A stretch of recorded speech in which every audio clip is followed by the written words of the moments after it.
Hey everyone, welcome back. I'm Cesar Rocha here from Puente Hyundai, and today we're going to be driving the 2022 Santa Fe. It's going to be the SEL model with the premium package. Now, I just want to let you guys know that we are going to be opening the sunroofs on the vehicles that do have them equipped, so the ones that we are demonstrating. So you're going to be able to see a top view also while we're driving, and also an interior view. So if there is a little bit of wind noise, just go ahead and don't even worry about that. Just enjoy the video, look at the inside, and hopefully you see some things that you may like.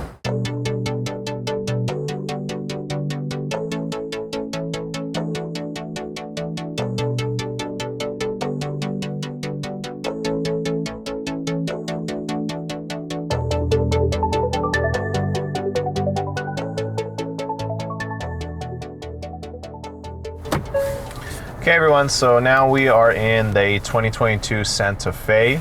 This is the SEL model with the premium package. So nothing fully loaded today, but this is going to be a really great choice if you're trying to get some good options with the vehicle and not have to spend the amount to go ahead and get everything that the Limited offers. So we still have the digital cluster available, we still have our leather, dual power seats, and we have the nav system going right now, so you guys can kind of see how that works. But Santa Fe is a good choice if you're coming from a smaller sedan or even a smaller SUV. So acceleration is really good. We're gonna have the 2.5 liter engine on this one, a 4-cylinder, and it's gonna be the 8-speed transmission. So good engine size for the size of the Santa Fe. Pretty smooth on these roads that we have here around us.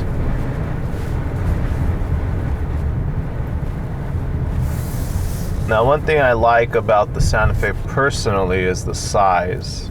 So I already mentioned to you that if you have a smaller car and you're trying to get more of a family size or something that's going to be able to fit 2 car seats comfortably, Santa Fe is always going to be your optimal choice, just because the seats are going to be spread out a bit more with the cargo space. So that's going to be your most beneficial right there.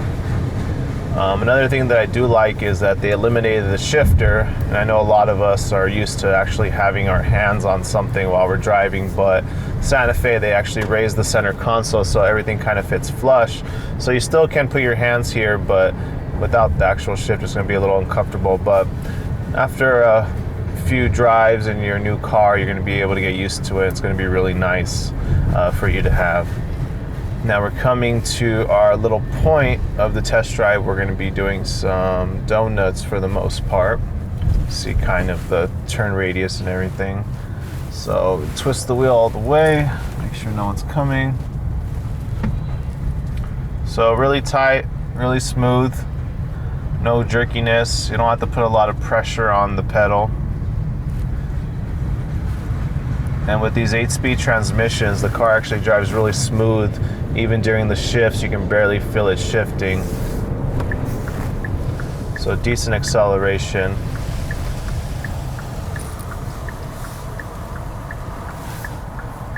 Now Santa Fe is our 4th SUV, if you can believe it.